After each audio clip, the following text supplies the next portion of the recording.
नमस्कार। प्रादेशिक मौसम केंद्र नई दिल्ली द्वारा दिल्ली एनसीआर के किसानों के लिए मौसम आधारित कृषि सलाह इस प्रकार है।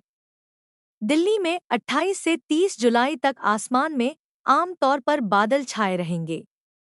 आज सुबह से दोपहर के दौरान मेघगर्जन बिजली चमकने के साथ कुछ स्थानों पर हल्की वर्षा एवं अनेक स्थानों पर मध्यम वर्षा और कहीं-कहीं पर भारी वर्षा होने की संभावना है। शाम रात के समय अनेक स्थानों पर हल्की से मध्यम वर्षा का एक और दौर हो सकता है, जिसके लिए आज नारंगी रंग की चेतावनी जारी की गई है।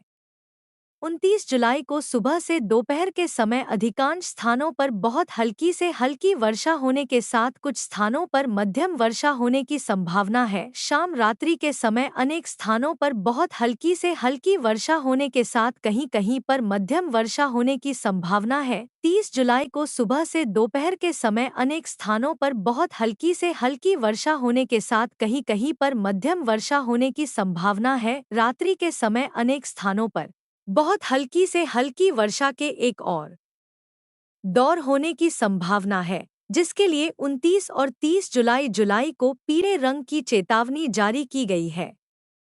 दिल्ली में 28 जुलाई को अधिकतम तापमान 28 से 30 डिग्री सेल्सियस रहने का अनुमान है और आज न्यूनतम तापमान 25.5 डिग्री दर्ज हुआ है। दिल्ली में अगले 3 दिनों में अधिकतम और न्यूनतम तापमान में कोई खास बदलाव नहीं होगा। मौसम के पूर्वानुमान को देखते हुए किसानों को सलाह दी जाती है कि वर्षा के पूर्वानुमान को ध्यान में रखते हुए किसानों को सलाह दी जाती है कि वे खड़ी फसलों और सब्जी की नर्सरियों में किसी भी प्रकार का छिड़काव न करें और उचित प्रबंधन करें। दलहन और सब्जी की नर्सरियों में उचित जल निकासी बनाए रखें। यदि खेत में धान के पौधे पीले पड़ने लगे हैं, यानी ऊपरी पत्तियां पीली हो गई हैं और निचली पत्तियां हरी हैं, तो किसान जिंक सल्फेट का घोल का छिड़काव कर सकते हैं। बरसात के मौसम में खरपतवारों की तेजी से वृद्धि को ध्यान में रखते हुए किसानों को खड़ी फसलों और सब्जियों में निराई गुड़ाई और कुदाल चलानी चाहिए ताकि उन्हें खरपतवारों से बचाया जा सके। किसानों को सफेद मक्खियों और रस चूसने वाले कीटों के लिए सभी फसलों की नियमित निगरानी करने की भी सलाह दी जाती है। चारा ज्वार या अन्य संकर किस्मों को उगाने का यह सबसे उपयुक्त समय है। बैंगन, टमाटर वाली फूलगोभी की रोपाई मेड़ों पर करने की सलाह उन किसानों को दी जाती है जिनके पौधे तैयार हैं। खेतों में उचित जल निकासी की व्यवस्था होनी चाहिए।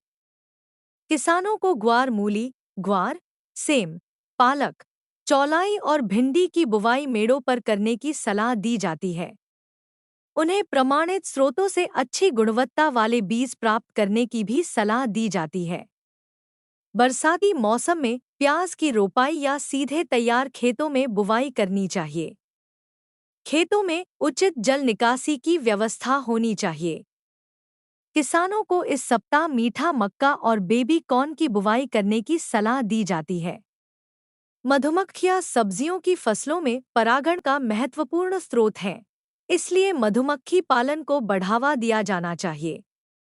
फसलों में कीटों और रोगों की निरंतर निगरानी की जानी चाहिए। कीटनाशकों के उपयोग और फसलों से संबंधित अन्य जानकारी के लिए किसानों को निकटतम कृषि केंद्र से सलाह लेनी चाहिए। किसानों को कीटों की संख्या पर नियंत्रण रखने के लिए प्रकाश जाल का उपयोग करने की सलाह दी जाती है।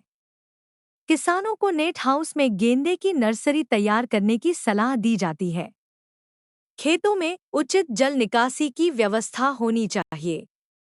आम, नींबू, अमरूद आदि के नए बाग लगाने के इच्छुक किसानों को मान्यता प्राप्त स्रोतों से पौधे रोपने की सलाह दी जाती है। किसानों को खेत के एक हिस्से में वर्षा जल संग्रहण की उचित व्यवस्था करने की सलाह दी जाती है। इस जल का उपयोग सूखे के दौरान उपयुक्त समय पर फसलों की सिंचाई के लिए किया जा सकता है। कृपया लाइक, शेयर और सब्सक्राइब करें। धन्यवाद।